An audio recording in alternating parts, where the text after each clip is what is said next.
Hello and welcome to Pro-Life Primetime News. Today is Friday, December 30th. I'm Leslie Palma. And I'm Teresa Watson.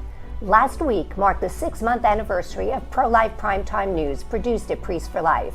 We knew there was an audience for this show, which presents news on abortion-related topics that you won't hear anywhere else.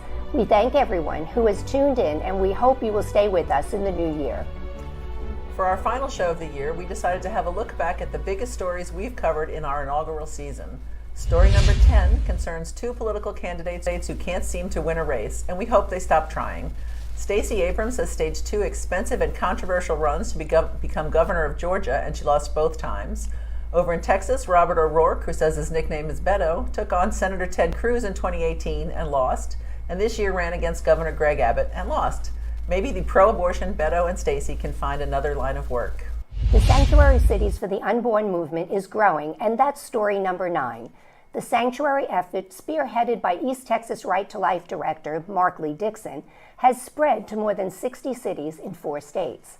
The city of Hobbs, New Mexico, recently approved the designation, and it's significant not only because New Mexico is an abortion-friendly state, but also because an abortion business owner chased out of Texas by its protections for the unborn was considering opening a new killing center there. A sanctuary designation also is being considered for the city of Bellevue, Nebraska, where abortionist Leroy Carhart performs late-term abortions on healthy babies and healthy moms. Story number 8 is the Justice Department and FBI crackdown on pro-lifers who pray and protest outside abortion mills. In September, heavily armed FBI agents went to the rural Pennsylvania home of pro-life activist Mark Hawk and arrested him as his wife and terrified children watched. In the next several weeks, more than a dozen pro-lifers were arrested, including 87-year-old Eva Edel, whose family was imprisoned in a communist concentration camp in Yugoslavia in the chaotic aftermath of World War II. Many of the pro-lifers are charged with violating the Federal Freedom of Access to Clinic Entrances Act, a law passed in 1992 specifically to keep pro-lifers at arm's length from abortion mills. The pro-lifers could be looking at up to 11 years in prison. Story number 7 concerns the disturbing and unsolved attacks on pregnancy resource centers and other pro-life facilities since the leak of the Dobbs decision in May. This week, a Detroit area pro-life pregnancy center and the home of one of its board members were spray painted with threatening messages. More than 50 pregnancy centers have been vandalized, often by criminals claiming to be part of a group called Jane's Revenge. At least 86 churches and dozens of pro-life organizations have been targeted as well.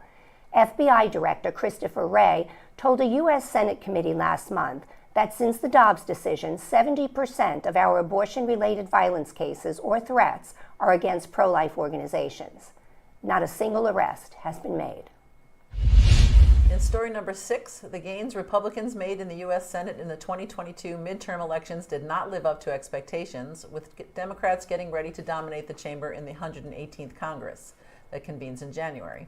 But Republicans did take over the House of Representatives, which means they have the votes to thwart the radical pro-abortion agenda of Joe Biden and the Democrats. On the state level, Republicans will be in the majority in 22 states compared to 17 for the Democrats. House Congressional Republican Chris Smith of New Jersey, a leader of the House Pro-Life Caucus, and South Carolina Republican Senator Lindsey Graham took advantage of the overturning of Roe v. Wade to try to protect pre-viability babies by introducing a 15-week bill.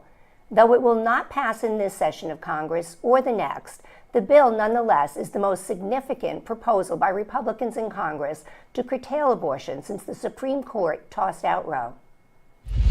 Story number 4 impacts us here at Priests for Life directly. The Vatican has dismissed Father Frank Pavone, our national director, from the priesthood. A huge outpouring of support for Father Frank followed on social media and in calls and emails to our office. Father Frank has promised that his pro-life work will not slow down because of this puzzling decision on the part of the Vatican. Father Frank has been a priest for 34 years, with every minute of that time devoted to ending abortion.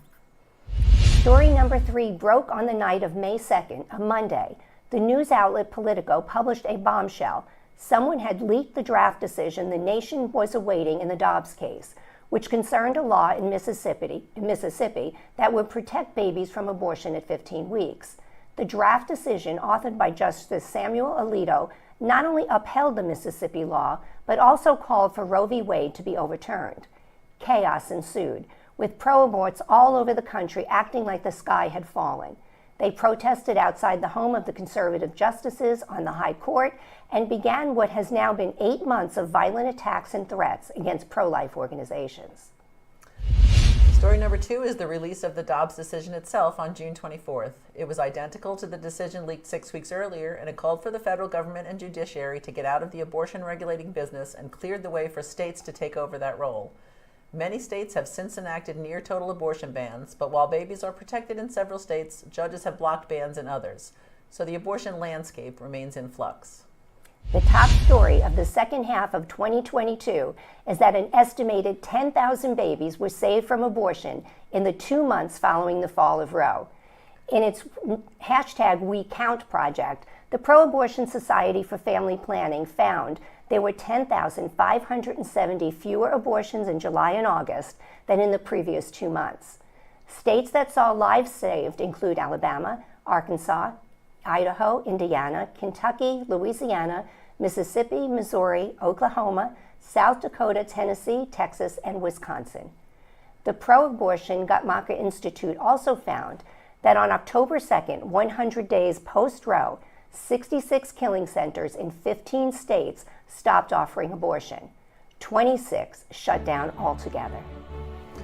Certainly it's been an interesting year, and we thank you for joining us for the latter half of the year in review. We weren't sure when we taped our first show in June if we would find an audience, so we owe everyone watching a big thank you for keeping us on the air to report the stories you won't get elsewhere. We also want to wish everyone a safe and happy New Year, and we hope you will stay with Pro-Life Primetime News in 2023. Happy New Year! Happy New Year!